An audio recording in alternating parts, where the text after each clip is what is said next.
Sometimes pain attempts a roadblock on your journey through life, and one way to get back on track to your destiny is to equip yourself with the lion to overcome that roadblock. I would like to introduce Dr. Al Marcello to the program. Dr. Marcello is the founder of the Marcello Integrative Medical Clinic in El Paso, Texas. Can you break down the numbers between synthetic opioids such as fentanyl and chemicals such as meth? So in 2020, 56,516 people died from synthetic substances, mostly fentanyl. 23,837 people died from methamphetamine use in this country. So the numbers, when you crunch them, you can see, and especially for me, the most important part of it is looking at the numbers through time.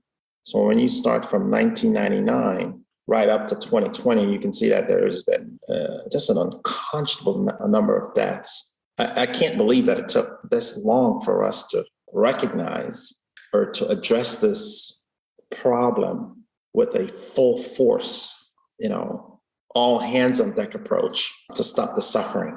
What are the fatalities from just prescription opioids? In 1999, there were less than 4,000 people who died from prescription opioids. By 2020, there were 16,406 people who died from prescription opioid overdose. Again, those increases are unconscionable. What about heroin deaths?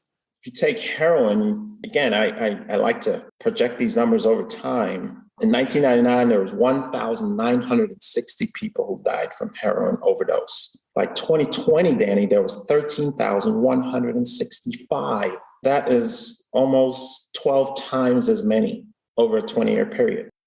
What about overdose from psychostimulants with abuse potential, such as meth? Yeah, so usually we refer to those as meth. If you look at 1999, there were 547 people who died from meth overdose. By 2020, there were 23,837. I will repeat that number in 2020. 23,837 people passed away. What are we doing as a country? What about overdose death involving cocaine? So if you look at 1999, there were about 4,000 people who died from cocaine overdose. By 2020, there was 19,447 people then that died from cocaine overdose. What about overdose from benzodiazepines? Okay, so benzodiazepines, the one that's most common that people can recognize is Xanax. So these are muscle relaxants that work centrally in the brain. People can become addicted to them. And we saw an increase since 1999 in deaths from benzodiazepine overdose as well. In 1999, there was 1,135 people who died from benzodiazepine overdose. By 2020, that number was 12,290. Antidepressants can be overdosed as well, and many people have not considered this class of medication to have abuse potential, but they do.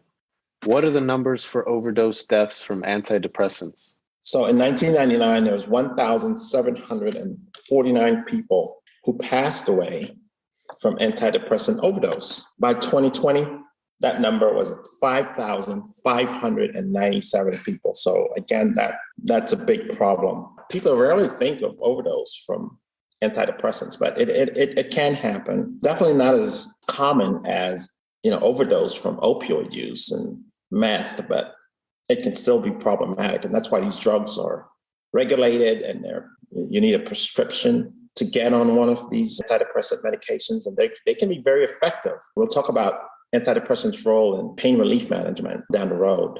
For the sake of someone who got an injury more than 48 hours ago and who's experiencing mild to moderate pain, what can they do other than taking medication to relieve their pain right now? Okay, since it's been over 48 hours, the best approach is a heat pack. There's always a confusion between cold pack and heat pack when it's the right time. You want to use the cold pack within the first 48 hours. After 48 hours, the best approach is a heat pack. You can purchase one of those at any pharmacy. The goal, though, is to try to use as many modalities without using medications as possible before you graduate to medication as necessary. Sometimes pain attempts are a roadblock on your journey through life, and one way to get back on track to your destiny is to equip yourself with the lion to overcome that roadblock.